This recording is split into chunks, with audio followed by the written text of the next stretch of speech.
everybody, this is Alchemist 2, and I'm Alchemist 2. This is Rose of Sharon, and I'm back again with another book review. I just recently read The Power of Nice, which is by Ronald M. Shapiro with James Dale, and of course it is given a foreword by Cal Ripken of baseball fame. Yeah, I love the foreword. It also is written, the foreword itself is written by Ambassador Charlene Barshevsky. And she was basically, I'm going to read a little bit what she says here.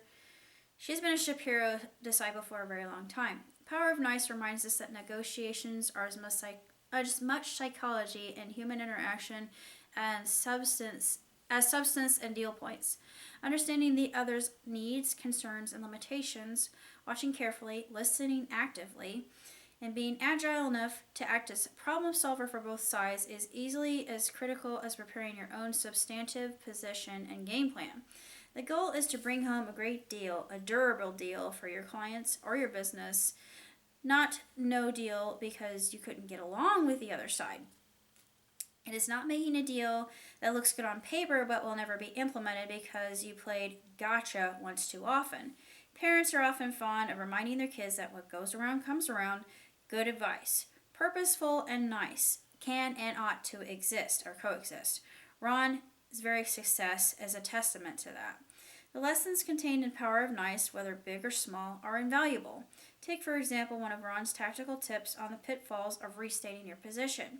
One of my earliest negotiations with Japanese concerned telecommunications infrastructure, I explained the U.S. position. My Japanese counterparts listened intently and were silent.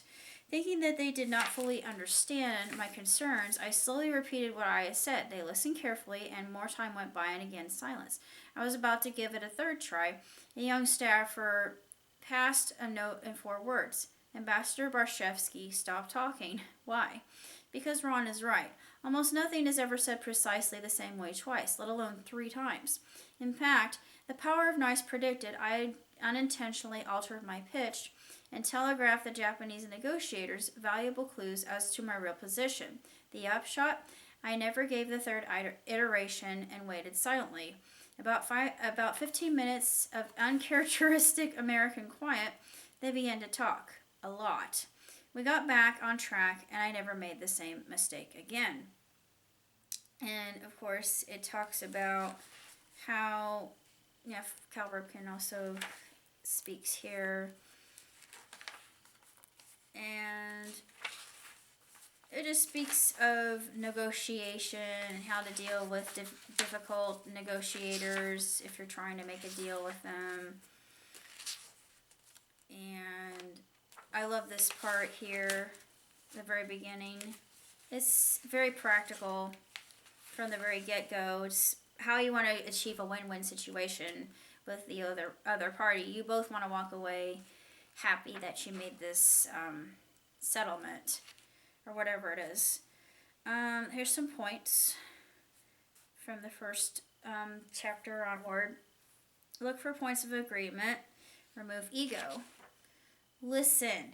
Yeah, that's the point that Shapiro always makes, is listening. There was one quote here: God gave us 2 ears and 1 mouth so we could listen twice as much and talk just as less. Be creative. Look for new approaches. Unfortunately, most people don't reach these solutions. They fall into the conventional types. And he talks about adversaries. The chapters are fantastic, I think. And there are a lot of points to take away from it and a lot of exercises. And in the back, it's a summary of all the chapters put together. And he uses a baseball metaphor example to solidify all the points of the book in and of itself. And it's all thinking from a positive viewpoint rather than saying, well, I don't know, I'm a little anxious, and I'm self-defeating in how I am approaching this.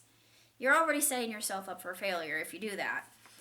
And it's just logical in every pinpoint or bullet point that he has listed here. And of course, he repeats the caveat: negotiation is a process, not an event. And then he talks about Nelson Mandela. And I wanted to read a little bit more from Epilogue because I feel like it really cements everything. Nelson Mandela's life and actions are proof, at the highest global level, with the greatest issues at stake, that there is genuine power in considering the wants, needs, and and motivation of the other side. There's true empowerment in recognizing that a win is not a win at all if the other side is shamed, destroyed, or pushed so far that they are only waiting for the chance to someday even the score. Humiliating the other side is not winning. Finding workable solution is real winning. Imagine how we all might benefit on a world stage in national or local politics and daily dealings by shifting from win-lose negotiation to power of nice negotiation. And of course, he has a reinforcement tools link. You can go to the Shapiro's Negotiation Institute, send your mail, email. There's a website. And I also thought those were really interesting. There's a negotiation assessment, which I think is good, just to make sure you've done your homework correctly. Power of nice, the 3 P's: prepare, probe, and propose. And then there's some anagrams or mnemonic devices to remember, and they're all very, very commonsensical as far as I'm concerned. It deals with causality. Cause equals effect, and the effect more than likely will be in your favor as well as the negotiatee. So it's good for both sides. Both will benefit from this particular agreement or settlement or negotiation, however you want to define it. The book is excellent. I adore the book. It's outstanding, and since I'm going into business myself, starting out from basically zero, working my way up, it's process, and I know it's going to be baby steps, but I have 3 businesses and an app, and the app was relatively new. This whole idea is right out of center field of my brain, and I know it'll help people even though it doesn't exist as of yet. But everything that I've thought of, especially my first idea, which is my baby, the one thing that has been on my mind since I was about 24 or 25 years old, every little thing that I've developed up to this point will help other people become more independent or have independence. It is all focusing on how it's basically improvement, and it's social work 101.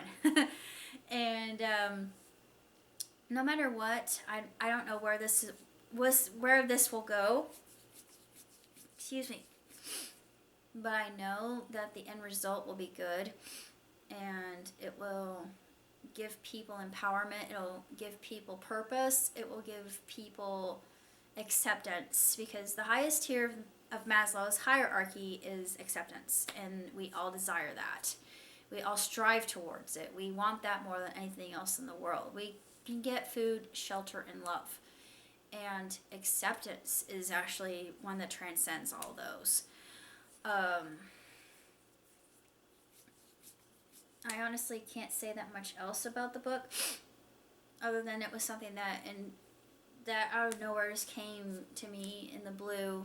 No return address, no nothing. I thought, well, that's odd. I didn't order this, but it's something I'm already doing. So it just reinforced my belief that, hey, good, I'm on the right track. The universe sent me a sign. So that's basically all I have to say. Until next time, live long and prosper. Ciao, ciao, ciao.